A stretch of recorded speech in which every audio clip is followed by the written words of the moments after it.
canal Tenha Medo Fatos vem trazendo a vocês fatos curiosos arrepiantes a vocês, história e fatos reais que você não sabia. Mas antes de começar o vídeo, deixe seu like e se inscreva no canal para que a gente apareça nessa enorme dimensão. Se inscreva-se também nos canais parceiros, link na descrição. Abraços.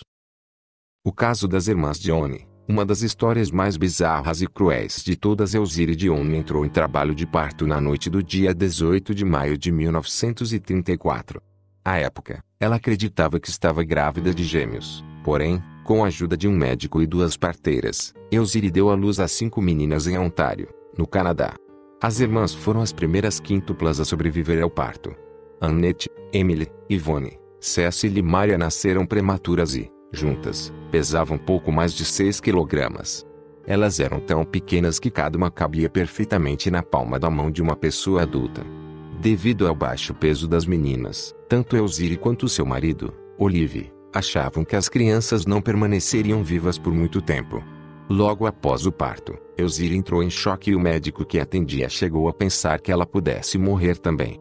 Felizmente, ela se recuperou depois de 2 horas e suas filhas, depois de algumas semanas. Reprodução. Até então, as crianças passavam horas deitadas em um cesto à beira do forno do fogão, para receberem calor. Além disso, eram mantidas em constante vigilância e recebiam para mamar uma mistura de água, xarope de milho, leite rum. Mulheres da vizinhança que amamentavam também ajudaram a família, doando leite materno todos os dias.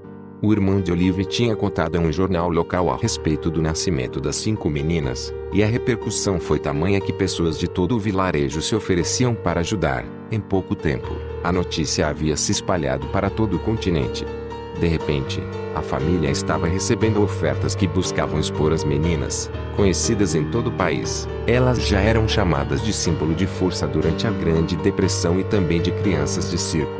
Olive, que era um fazendeiro pobre, acabou fechando o negócio com a Feira Mundial de Chicago e topou exibir as filhas. No dia seguinte à assinatura do contrato, Olive se arrependeu e cancelou a autorização, mas já era tarde demais. Alguns dias depois, quando as meninas tinham apenas 4 meses de idade, o governo de Ontário, alegando preocupação com o bem-estar delas, resolveu tirar a guarda dos pais. A medida, no entanto, só contribuiu para a exploração das meninas. Reprodução. Uma vez com a guarda das crianças, o governo percebeu que poderia obter lucro se utilizasse as garotas como atração turística. Por causa disso, a tutela, que deveria ficar com o Estado por 2 anos, acabou durando 9 anos e, durante esse tempo, as 5 irmãs geraram muito lucro ao governo. Assim que foram retiradas da família, as meninas foram encaminhadas a um complexo hospitalar, onde ficavam em vigia policial em um local cercado por arame farpado. Ainda que tivessem recebido boas condições de saúde e segurança, as garotas foram amplamente exploradas enquanto estiveram em tutela do governo. A coisa era tão bizarra que multidões se formavam na frente do hospital e, de tempos em tempos, enfermeiras pegavam as crianças no colo e as exibiam da sacada do hospital. Mais tarde, os visitantes tinham também a opção de ver as crianças mais de perto. Elas ficavam em um local cercado de vidro. Em 1937, mais de 3.000 pessoas já haviam gasto dinheiro para ver as quíntuplas de pertinho. O número total de visitantes saltou para 3 milhões em 1943. De repente, as irmãs se tornaram uma atração canadense mais popular do que as cataratas do Niágara. Reprodução. Em 1963, as 5 irmãs escreveram uma autobiografia. Na obra, definiram esse período de exploração como uma espécie de carnaval no meio do nada. Durante 5 anos, a receita recebida por meio da exploração das meninas foi de 500 milhões de dólares canadenses, o suficiente para evitar que Ontário entrasse em uma crise ainda mais grave durante a Depressão. O pai das garotas não desistiu de conseguir algum lucro com o sucesso das filhas e decidiu abrir uma pequena loja de recordações. O fato é que as meninas cresceram longe do convívio familiar e foram exploradas como atração turística desde que eram bebês. Cecily chegou a declarar mais tarde que, antes mesmo de aprender a falar a palavra mãe, já falava a palavra doutor. As meninas ficaram tão populares durante os anos de exploração que nem mesmo empresas de publicidade e estúdios de Hollywood deixaram de aproveitar a história das irmãs. Entre 1936 e 1939, elas participaram de 3 filmes. As produções contavam a história de suas vidas, e um curta produzido chegou a ser indicado ao Oscar. No meio publicitário, as irmãs foram usadas em propagandas de diversos produtos, cartões postais e revistas.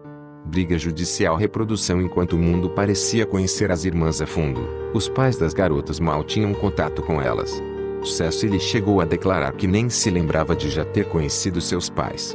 Enquanto isso, Elzira e Olive brigavam judicialmente pela guarda das meninas, mas só conseguiram recuperar o direito de ficar com elas em 1943.